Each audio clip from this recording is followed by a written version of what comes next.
이사야서 13장에서 이제 본 장까지 계속되는 유다와 열방에 대한 하나님의 그런 심판에 관한 말씀 가운데 왜 모압에 대해서만 오늘 본 이사야 16장에서는 예외적으로 그 심판을 면할 방법을 알려주셨을까요? 그럼 모압과 이 이스라엘 족속과는 과연 어떠한 관계가 있기에 열방들이 다 멸망할 것을 하나님께서 말씀하시는데, 멸망 중에 피할 길을 왜 모압에게 두 가지나 제시하고 있을까요? 그것은 바로 이 모압이 사실은 바로 아브라함의 조카 롯의 후손이기 때문에 그렇습니다. 이 사실이 모압은요 산지에 있었습니다. 그래서 산지에 있었고, 정말 7절에 보는 것처럼 기라레셋 건포도 떡이나 8절에 있는 것처럼 헤스본의 밭이나 신마의 포도나무처럼 그 주된 산업이 바로 이러한 포도나무 실과를 통해서 얻어지는 여러 가지 소득을 통해서 그 땅이 매우 풍족한 삶을 살았던 것으로 보입니다. 또한 목초지가 많았습니다. 그래서 여러 양이나 가축을 돌보면서 그 여러 가지 또한 산업이 발달했던 것으로 보입니다. 과거에 모압이 이제 북이스라엘의 오므리 왕조와 이제 화친의 관계를 유지했었고, 당시에 수십만 마리의 양털을 이 오므리 왕조에게 조공을 바칠 정도로 지금 이와 같이 모압은 포도나무와 이런 목축의 주된 산업으로 경제적으로 다소나마 풍족했던 것으로 보입니다. 그런데 이 모압은요 다른 것이 아니라 바로 아브라함의 조카 롯의 그러한 후손들이었습니다. 롯이 여러분 잘 알겠지만 아브라함과 함께 그 여러 가지 여러 곳을 이동하는 중에 이제 갈대아 우르에서 떠나 하란과 가나안으로 이동하는 중에 이 롯은 아브라함과 함께함으로 말미암아 많은 축복을 받았습니다. 그런데 너무 많은 축복을 받다 보니까 이 아브라함과 롯의 이 목자들이 자신들의 그런 가축들을 돌볼 때 그 여러 가지 그 목초지에서 이 가축을 먹이는 땅이 부족했습니다. 그래서 롯에게 먼저 네가 갈 곳을 선택해서 가라고 했습니다. 그런데 롯이요 정말 이 아브라함과 함께 있고 함께 그 문제를 해결했으면 좋았을 텐데, 그 롯은요 눈을 들어서 근처를 보니까요 이 소돔 땅을 보게 됐습니다. 그런데 소돔 땅은요 정말 이 롯의 눈에는요 여호와의 동산 같았습니다. 정말 이 하나님이 정말로 그 징계를 앞두고 정말 멸망할 것을 앞두고 있는 이 제약된 땅이 롯의 눈에는요 정말 여호와의 동산같이 아름다워 보였던 것입니다. 롯의 선택의 기준은 뭐였냐면요 바로 물질적인 풍요가 그 선택의 기준이었다는 것입니다. 하지만 그 지역은 제약이 가득했습니다. 그래서 롯이 그쪽으로 가서 그 소돔 성읍 가까이 가서 이사하게 되고 또 거주하게 되었는데, 결국 롯을 비롯한 그 가족들이 이 소돔 땅에 영향을 받게 되었을 뿐만 아니라 이 소돔과 고모라가 전쟁에서 패했을 때 롯은 포로로 잡혀가게 됩니다. 근데 아브라함이 그냥 놔두면 됐는데 또 구하러 가서 그 많은 자신들이 키우고 있던 이 군사를 이끌고 가서 이 롯을 구출해 옵니다. 그것을 끝나는 것이 아니라 이제 소돔과 고모라의 제약이 너무나 관영해서 이제 하나님께서 심판을 할 것이라고 심판하실 예정이었는데, 또 하나님이 롯의 가족들에게 도시를 떠나라고 경고했습니다. 그런데 그 가족을 떠나라고 하나님의 명령을 받고 그 명령을 수행해서 그 소돔을 떠나는 중에 롯의 아내가 정말 그 두고 온 그 소돔 땅의 화려함을 뒤돌아봄으로 말미암아 그 자리에서 바로 소금 기둥이 됐습니다. 그것으로 끝나면 좋았을 텐데 롯의 딸들이요 이 소알로 피신했고 두려워서 산으로 도망하는 중에 자기의 이제 후손들이 앞으로 어떻게 태어날까 좀 두려워하고 염려하는 마음에 해서는 안 될 그 아버지와 동침함으로 말미암아 롯의 딸들이 롯과 아버지와 동침함으로 말미암아 그의 후손들이 나오게 됐는데, 그 딸들이 바로 누구의 조상이었냐면 바로 모압과 암몬의 조상이 되었고, 이들은 계속해서 이스라엘과 적대적인 관계를 가지게 됐다는 것입니다.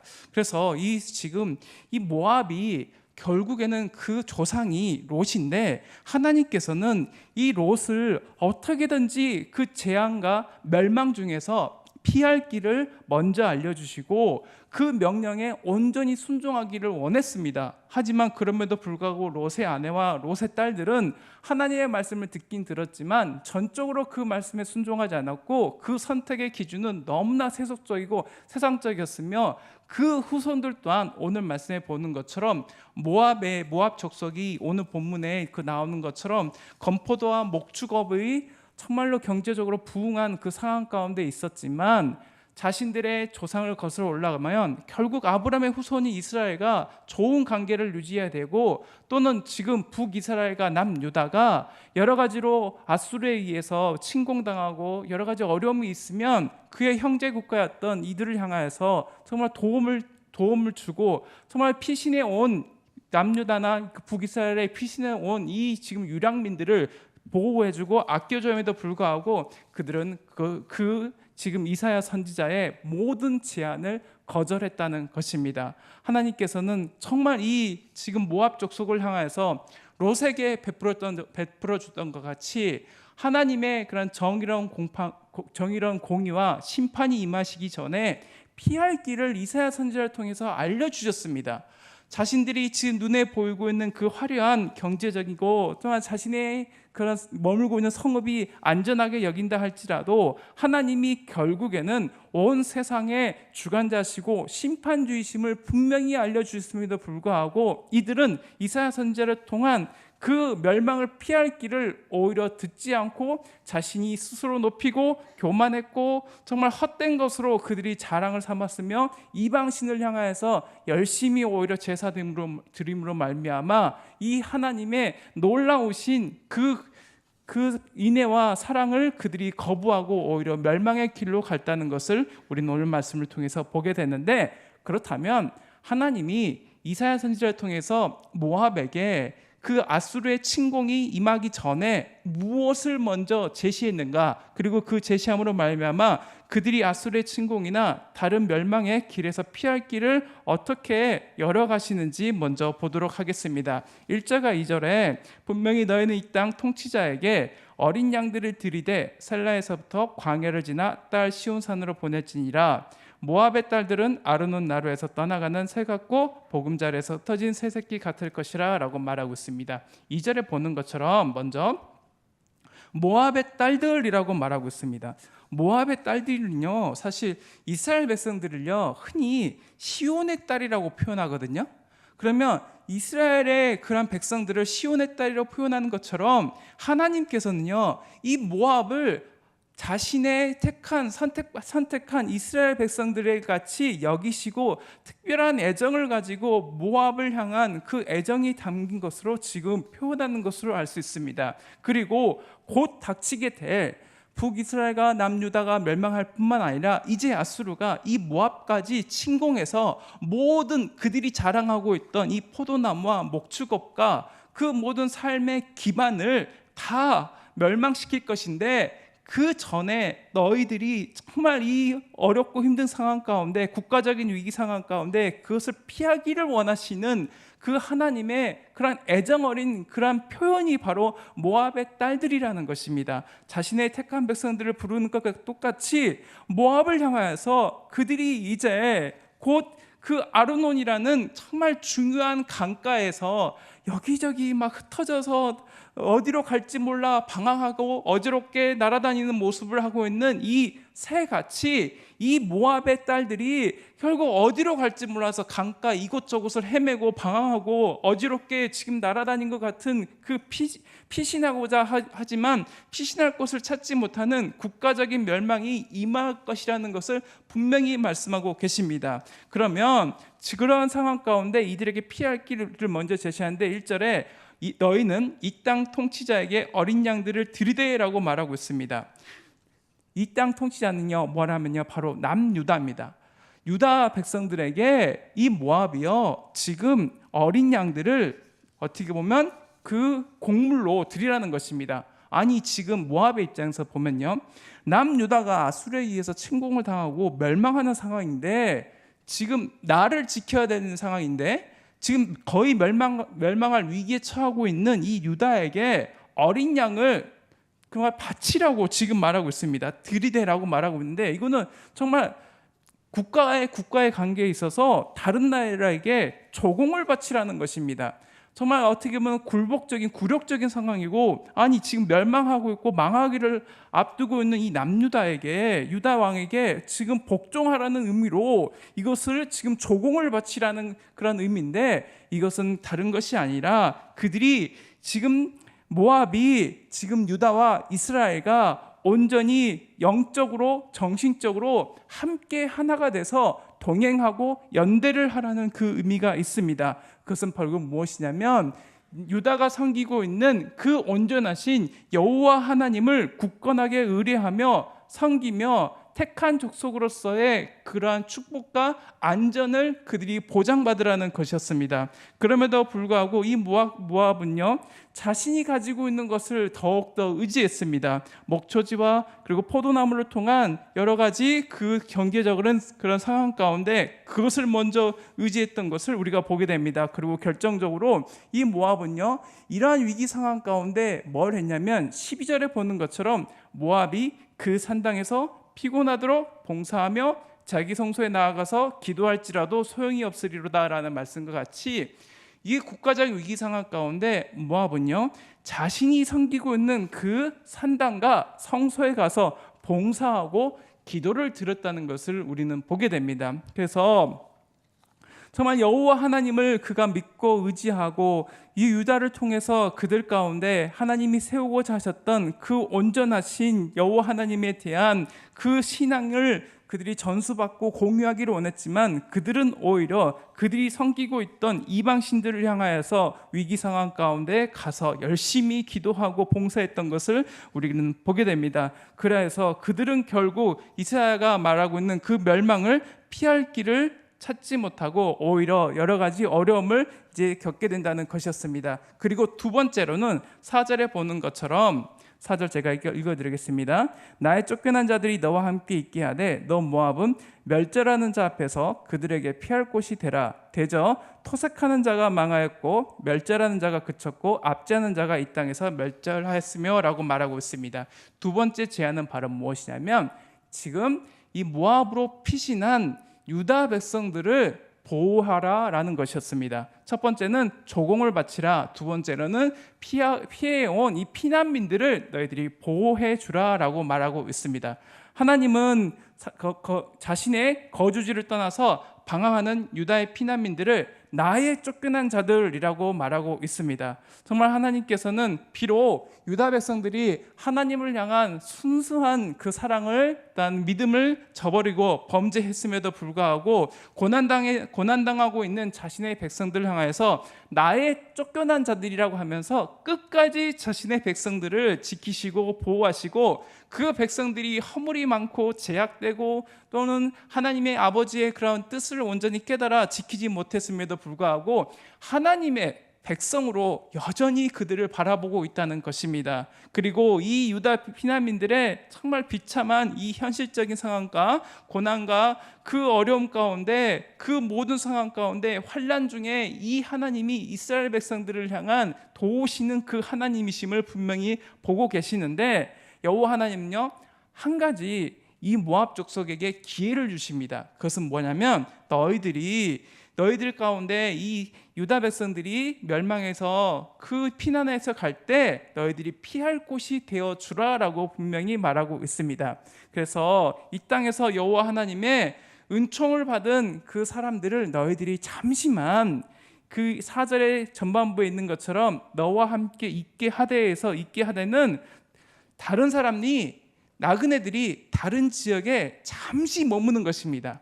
영원히 거주하는 게 아니라 너희들이 잠시만 너희 땅에서 보호해주고 잠깐만 거주하게 해주라. 그다음 너희들이 이제 피난처를 제공해 주라라는 그러한 제안이었습니다. 한마디로 이 유다는요, 이방의 침략자들에게 압제와 노략질을 당하는 그 상황 가운데 있지만, 결국 그 자신들을 압제하던 아수르를 비롯한 이 열방들이 결국에는 하나님의 그러한 통치하심과 그 섭리 가운데 다 이 땅에서 멸절한다라는 것을 분명히 말씀하고 계십니다. 4절 하반절에 보는 것처럼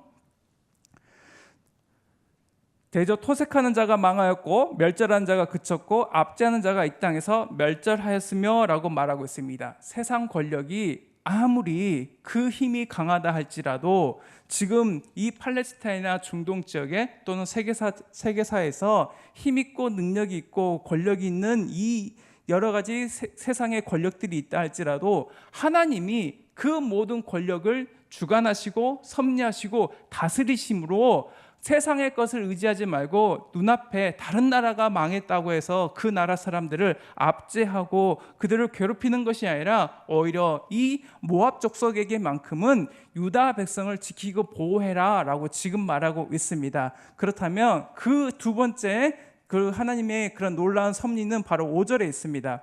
다윗의 장막에 인자함으로 그 왕위가 굳게 설 것이요 그 위에 앉을 자는 충실함으로 판결하며 정의를 구하며 공의를 신속히 행하리라 라고 말하고 있습니다. 정말 이 여호와 하나님의 온전하신 그 이 땅에서의 그 통치와 영원한 왕되심을 드러내시는 구절이 바로 5절입니다. 세상 권력은 바로 하나님이 주관하시고 다스리실 것이고 정말 5절에서는 영원한 이 왕으로 이 땅 가운데 오실 그 예수 그리스도를 5절에서는 분명히 말씀하고 계십니다.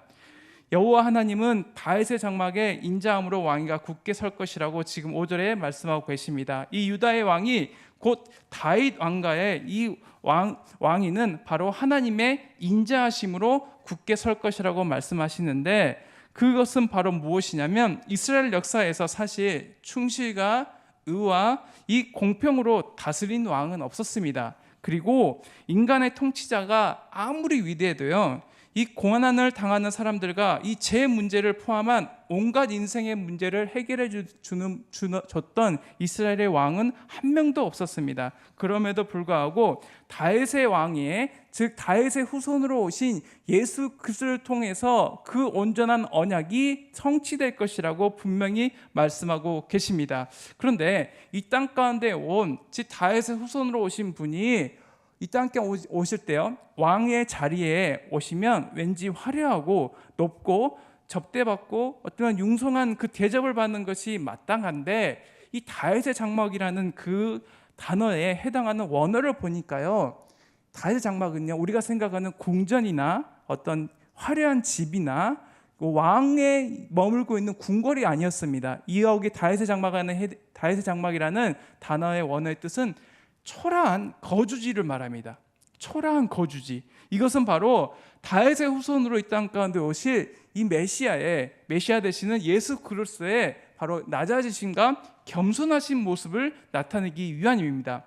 예수 그리스도는 베들레헴이라는 시골에서 탄생하셨습니다. 강보에 쌓여서 말구에 누이셨고 갈릴리 나사렛이라는 천대받고 소외된 곳에서 자라나셨습니다. 그리고 공생활을 시작하기 전에는 그의 육신의 부모님을 섬기고자 세상의 직업을 가지셨습니다. 예수님은 사람들 보기에 흠모할 것이 아무것도 없이 초라한 삶을 사셨습니다. 예수님은 궁전이나 화려한 집, 넓은 집이 아니라 장막과 같이 낮은 곳, 천한 사람들을 섬기는 곳에서 그 온 세상의 구원을 위해서 더 이상 낮아질래야 낮아질 수 없을 만큼 그 낮은 자리인 십자가의 죽음을 당하시기까지 하셨습니다.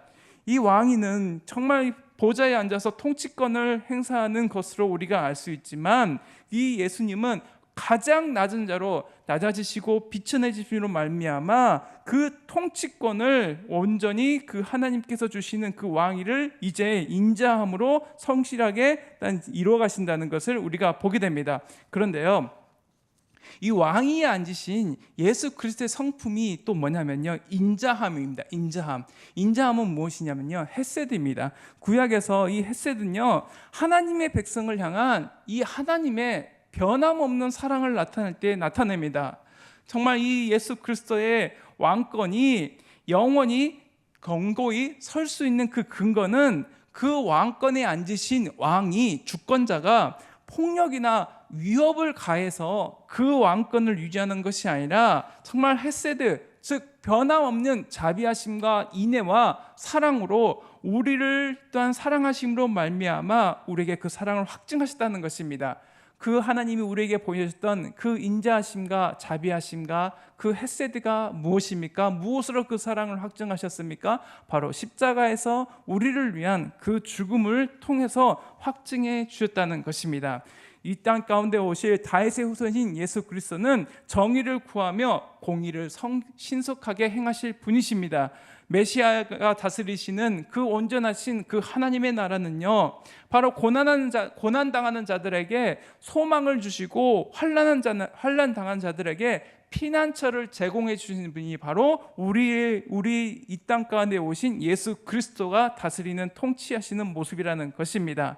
예수 그리스도는 의를 행함에 있어서 한치의 오차도 없으시며 주저하지도 않으실 것입니다. 예수 그리스도의 판단의 그러한 통치의 판단의 기준은 바로 의입니다. 세상 사람들은 자신이 권력을 가지고 또한 권위를 갖게 되면 자신이 하고 싶은 대로 하지만 예수 그리스도께는 가장 낮은 자의 모습으로 이 땅에 오셨으며 가장 겸손하게 그 온전하신 왕권을 또한 우리에게 행하실 것이라고 말씀하고 계십니다. 그리고 지금 이 민족적으로 역사적으로 정말 여기저기 떠돌고 있는 이 이스라엘 백성들 가운데, 유다 백성들 가운데 이사야는 세상의 왕권이, 세상의 모든 주권자들이 결국 하나님의 손에 있고 하나님이 주관하시고 섭리하심으로 말미암아 다 판결하시고 공의로 정의로 그 모든 것을 다 행하실 것이라고 분명히 말씀하고 계시며, 세상의 권력을 우리가 바라보지 않고 세상의 그러한 세계사 가운데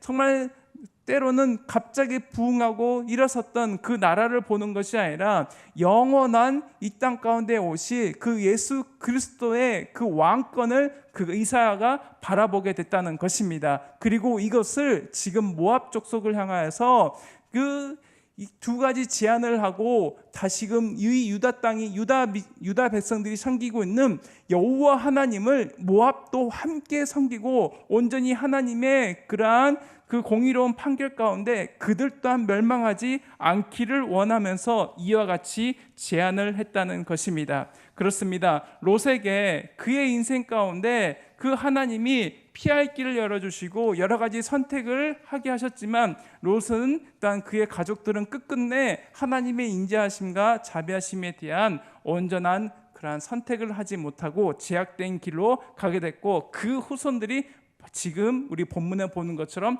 모압 자손이었고, 이 모압 자손들은 자신들이 의지하는 7절과 8절에 보는 것처럼 그 기라렛의 건포도떡, 헤스본의 밭, 산마의 포도나무와 같이 자신들이 섬기고 있던 그 포도나무를 온전히 의뢰했다는 것입니다. 내가 지금 눈에 보이는 것, 내가 나에게 주는 그 경제적인 부흥, 그리고 권력이나 명예나 여러 가지 세상의 그런 물질들이 나를 평안하고 기쁘게 한다면 그것으로 인해서 내가 거만해지고 교만해지고 때로는 그것이 나의 자랑이 될 때 그것은 결국 헛된 것임에도 불구하고 그들은 그것을 의지했다는 것입니다. 그럼에도 불구하고 하나님은 이 세상 모든 사람들이 다 멸망하기를 원치 않으십니다. 단 한 사람도 그 멸망하지 않고 온전히 구원에 이르기 원하시는 분이 바로 하나님의 성품이십니다. 디모데전서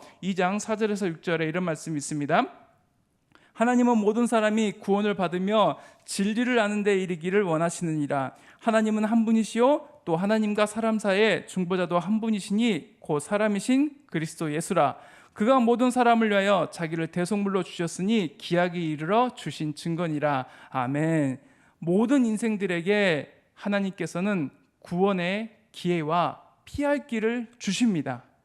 그럼에도 수많은 인생들이 구원에 이르지 못하고 망하는 것은 그 마음의 강팍함과 제약됨으로 말미암음입니다. 하나님은요, 모든 인간들에게, 모든 인생들에게 구원의 기회와 피할 길을 분명히 제시했지만 그 모든 사람들이 그것을 선택하지 않는다는 데 결국 문제가 있는 것입니다. 하나님은 모압에게 그 나라가 멸망하기 전에 그 멸망을 피할 길을 두 가지를 제시해 주셨습니다. 하지만 그 그 두 가지를 온전히 지키지 못하고 자신의 길을 선택함으로 말미암아 결국 이 아수르에게 그 모압이 망하게 되는 것을 우리는 역사를 통해서 보게 됩니다. 그렇다면 오늘 본문을 통해서 우리가 적용하고 교훈을 삼아야 될 것은 바로 무엇이냐면, 하나님은 모든 인생을 향해 분명히 멸망을 피할 길을 제시해 준다는 것입니다. 그렇다면 그 피할 길을 선택하고 나의 자존심이나 내가 의지하는 것이 아니라 하나님의 말씀을 귀 기울이고, 오히려 내가 상식적으로 눈에 보이기에 이해되지 않는다 할지라도 그 하나님의 말씀에 순종해야 됨에 불구하고 우리는 오히려 내 자존심과 내 물질이 손해보는 것을 감당하지 못하고 오히려 세상 사람들의 모든 멸망의 길을 선택하는 것 같이 우리가 그것을 선택하고 있는지 한번 되돌아봐야 된다는 것입니다. 그리고 내가 지금 의지하고 신뢰하고 모아가고 있는 것이 무엇인지 바라봐야 된다는 것입니다. 모압 사람들은요, 이 포도나무에서 나오는 포도송이를 그의 삶 가운데 축적하는 데 목적이 있었습니다. 그러므로 말미암아 그 포도송이의 달콤한 포도송이만 맛봤지, 그 포도나무에 포도를 열리게 하는, 맺게 하시는 창조주이신 하나님을 바라보지 못함으로 말미암아 그들이 결국 멸망하게 됐다는 것을 우리는 보게 됩니다. 그렇다면 우리는 세상의 모든 인생을 주관하시는 그 하나님의 말씀을 들었고 그 하나님의 그러한 인자하심과 자비하심을 먼저 맛보았으면, 아직까지도 하나님을 모르는 이들에게 이사야 선지자처럼 가서 그 피할 길을 제시하면 된다는 것입니다. 그런데 내 이성이나 내 생각이나 내 감정이 앞서는 것이 아니라 이사야 선지자처럼 그곳에 가라 하면 가고 전하라 하면 전하라고 말미암아 그들에게 선택할 기회를 줘야 된다는 것입니다. 아직도 하나님의 말씀을 듣지 못한 많은 세상의 열방들이, 또한 우리의 이웃들이 있습니다. 이 이웃들에게 우리가 맛본 그 하나님의 인자하심과 자비하심을 드러내고 또한 하나님께 영광 돌리는 귀한 우리 대천교회 성도님 되기를 간절히 소망합니다.